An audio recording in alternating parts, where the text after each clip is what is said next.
Hello, this is Bryce there, coming in with another video today. Wait one second. The screen seems a little,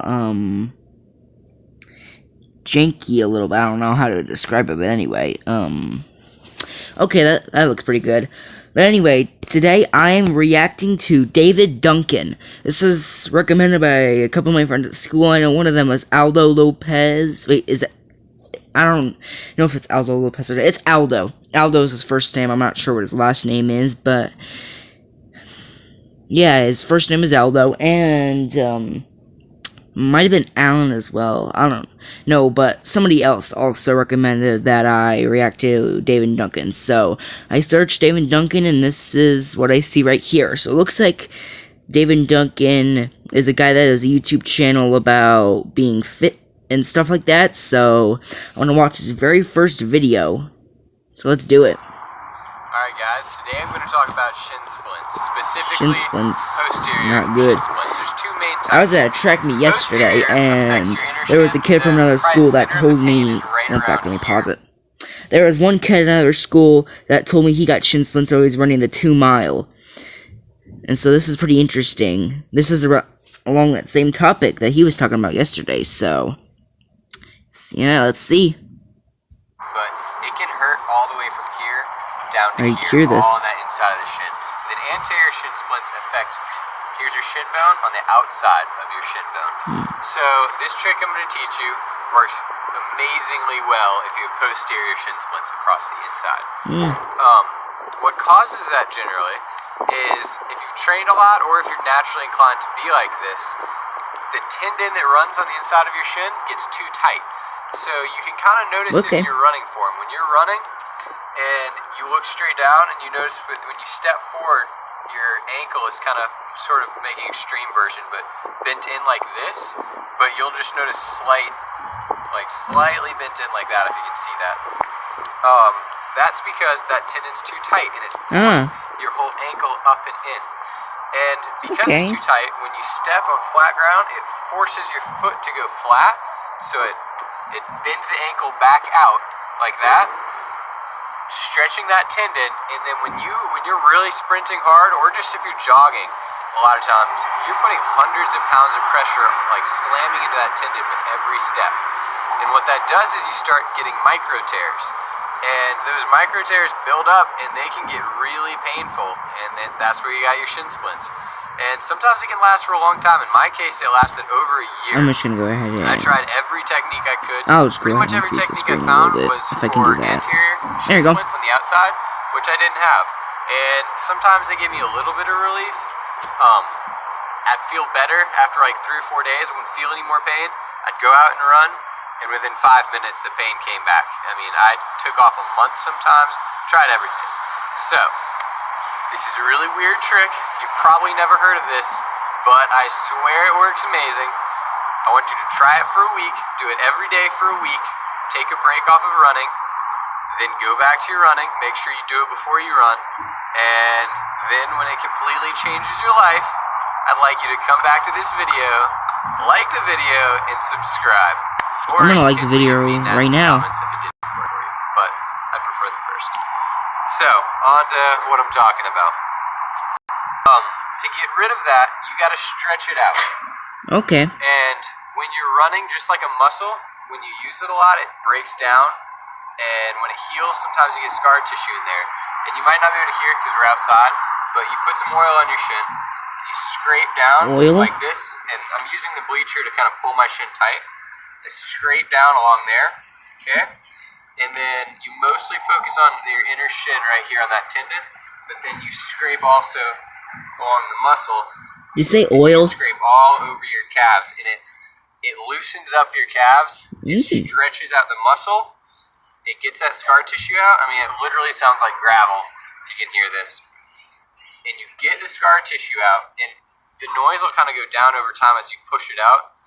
It's sort of an ancient Chinese trick. It works amazing, like I said, but just try it before you judge it and think it sounds crazy. So scrape it, and I'd say do it for an hour a day. It'll be kind of painful the first couple times you do it, but your muscles and your skin and everything gets used to it. Make sure you put some oil on there so it doesn't tear anything bad. And then do your regular stretches for your shin also. You can do stretches where, like for that, you kind of bend your knee out like this, because you can go straight over, go in, go out. Do a lot of out, because that'll stretch in here well. And then you can sit down. This is a weird stretch, but this is kind of my favorite one for getting that inner tendon, because it's tough to stretch that. Take this arm, reach it under, grab the front of your foot, and pull your ankle out like that.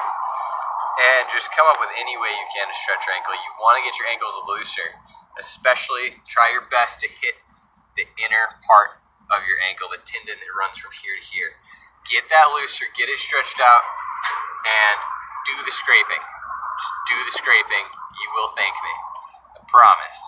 So scrape the crap out of that tendon, and then get back to me in a week and let me know how well it works for you. Thanks. Okay, so that was his very first video, and it was very informative. Now let's go ahead and take a look at one of his popular uploads.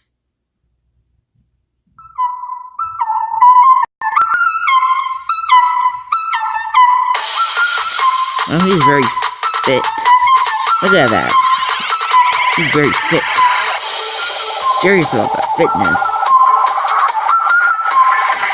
I'm not like that. What's up, guys? If you are watching this video because you're trying to decide if you should subscribe to this channel, well, let me tell you real quick why this channel is different than most, if not all, the other channels on YouTube. So most of the guys that you listen to talking about weightlifting or sports only understand it from one side.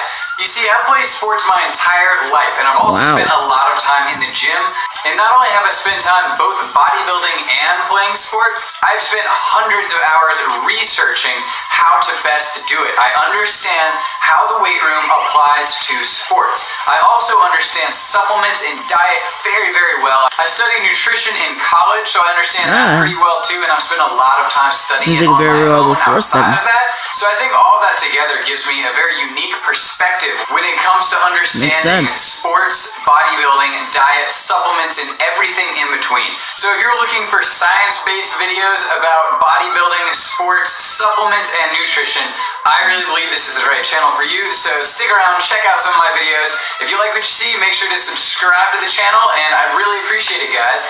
And of course, if you have any video ideas, feel free to leave those in the comments in some of the videos, and I'll check those out and see what I can do.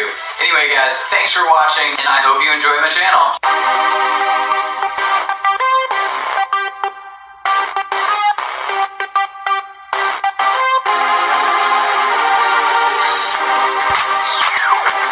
Okay then.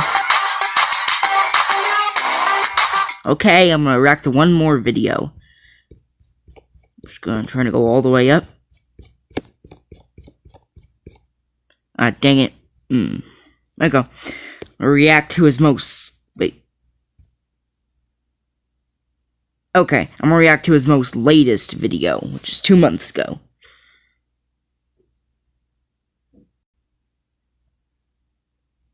I don't even know what What's up, guys? So obviously is. intermittent fasting has gotten extremely popular lately. It's probably the #1 diet that people are doing right now. And I feel like there's a lot of misinformation out there about it right now, and most of the people that are talking about it are selling some sort of dieting programs or workout programs that go along with intermittent fasting. And so I just wanted to give you my opinion. So what I did is I did a lot of research beforehand. I've looked at all the studies I could possibly find on intermittent fasting, and then I also went to other just authorities in the world of bodybuilding and fitness, and then heard their opinions. And I've also tried it myself, so I have a lot of knowledge that I'm trying to curate together, give it all to you guys in a short video, hopefully. This so guy seems like he knows exactly what he's talking about. And the cons. Yes, it will make you build muscle a little bit faster, at least that's what the research indicates, and you will burn a little bit more calories and a little bit more fat with the same caloric intake when you compare it to just regular feeding habits, but those differences are very minor. So when you hear people talking about these drastic results from intermittent fasting, they're not eating the same number of calories. They're just dieting. They're eating less calories in total, and so that's why they're seeing really good results. And the reason for that is if you only have like an 8-hour eating window, because that's pretty standard, you're going to end up eating less in total. Because think about it, if you're eating in an 8-hour window as opposed to like a 16-hour window, then it's going to be much harder to consume the same number of calories. So if you've got 16 hours and you typically eat 3,000 calories, try jamming in 3,000 calories worth of food in only 8 hours. It's going to be a lot harder. So basically what I'm saying is you're just going to end up eating less if you have a smaller time frame to eat in. So as I was saying, if your goal is to lose fat, intermittent fasting is definitely going to help you. And I should also mention there's actually a lot of other small health benefits that come along with intermittent fasting, but that's not really what the video is about. You should just know it is really good for you in general. So in summary, if you're trying to lose fat, intermittent fasting will probably work really well for you. The only downside to it is it's very difficult to do.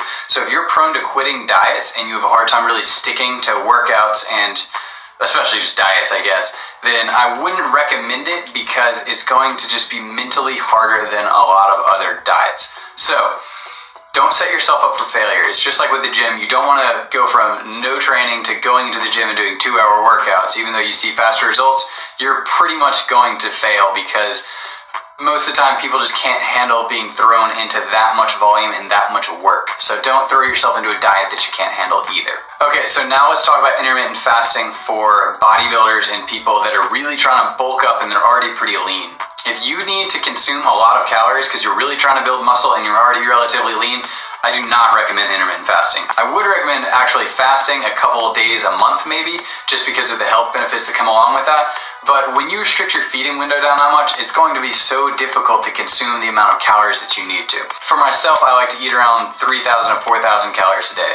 If you give me an 8-hour window to do that in, that's going to be very difficult, and more than likely what's going to end up happening is I will just progressively start losing weight and burning off my muscle because I'm not eating enough. Now, if you're an extremely dedicated and consistent person, I would recommend intermittent fasting all around, whether you're trying to just lose fat or you're a bodybuilder who's got to consume a lot of calories and you just think that that might help you get more lean, improve hormonal profiles and other health benefits and all that good stuff, then yes, it is going to be beneficial for you, so I would recommend it. But as I mentioned, really the biggest downside is it's just super hard to stick to.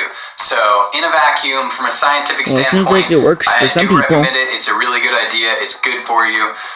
From a practical standpoint, it's not for everyone. So that's pretty much all I have to say about it. I hope you guys enjoyed the video. If you've tried intermittent fasting, then leave a comment down below. I go through all the comments. I'll read those, check them out. I want to hear from you guys. So yeah, thanks again for watching the video, guys. Make sure to share it. Give it a thumbs up. That helps me out a lot. And as always, guys, if there's something specifically that you want to see me make a video about, leave a comment down below about that, and I'll see what I can do about it. So yeah, thanks for watching the video, guys, and I will see you in the next one. Okay, so that was me reacting to David Duncan. This is a pretty good video. It's like it helps you with fitness and stuff, so that's pretty good for people who want to lose weight and bulk up. I've got quite a bit of muscle right now from doing track, but if anybody is completely serious about bulking up, then yeah, you should check out that channel. You should also subscribe to it as well. I